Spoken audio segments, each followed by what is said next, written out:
talking about the heart. I gave you my blood numbers just a moment ago and how good they are. And that's my diet, no statin drugs, none at all. Right? And you can do this yourself, but you've got to make the commitment to do something about it. Say, hey, listen, I'm sick and tired of being sick and tired. I'm sick and tired of sitting around doing nothing. I'm sick and tired of taking 10 to 15 prescription medications to treat the symptoms of the problems I've created for myself from lack of exercise, from lack of good diet, from avoidance of stress, and enjoying my life stress-free. And taking drugs is a stressful thing. Here's more for you right here. Again, I have an HDL. That's a good cholesterol of 85. HDL. Now, you guys out there, that's like ladies, an HDL of 85. And I'm a guy. And no statin drugs. So when they try to say you gotta watch your fat intake, they're wrong. It's called carbohydrates. This is from Nutritional Weight and Wellness.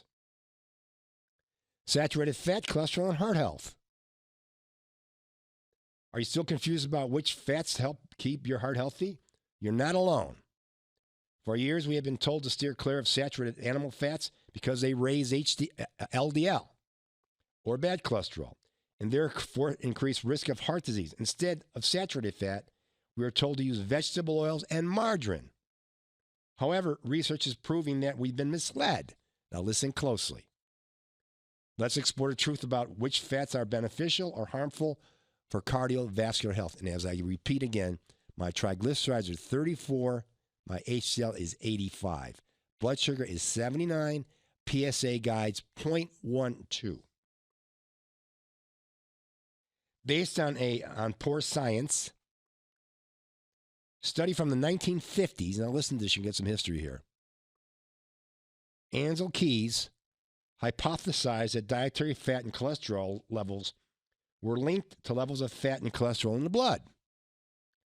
This hypothesis appeared to be true because he only used data from 7 countries where high saturated fat was linked to higher rates of heart disease. Data from all the countries did not support this connection, and they were left out of the study's findings. In other words, he covered things up.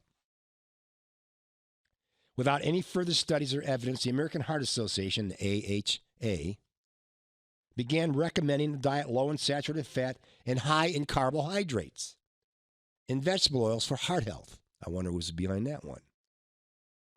These diet recommendations have been foundation of the American diet since the 1960s, which morphed into a diet void of good fats and high in sugary processed foods.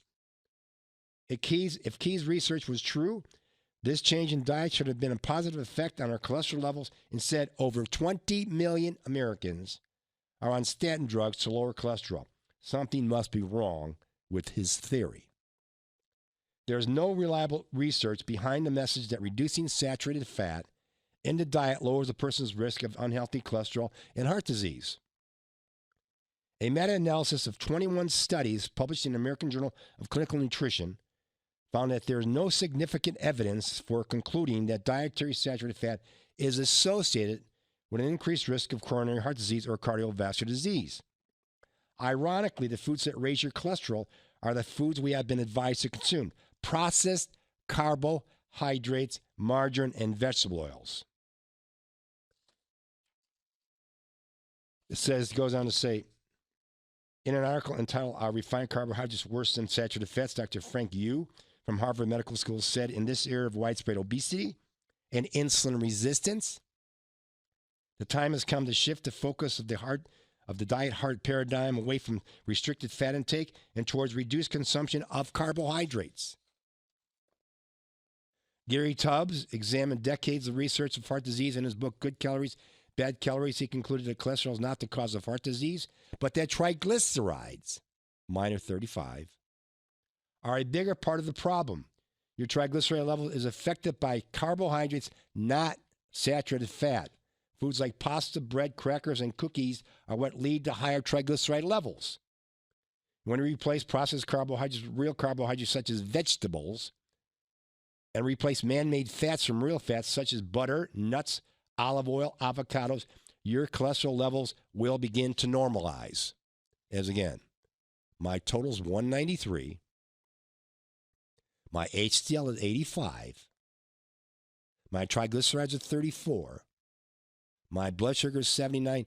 I got these numbers on Monday, by the way. PSA 0.12. So what does that tell you? And I'm 68 years old. You're not doomed to take a statin drug. You're not doomed to take all these medications to control your blood sugar. It's called diet and exercise, but the right diet, the right exercise. We've been lied to. I'm sorry to say it.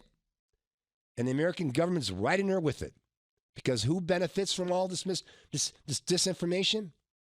The drug companies. Up until Ozempic, the number one drug that was being sold by drug companies was the statin drug. Big moneymaker.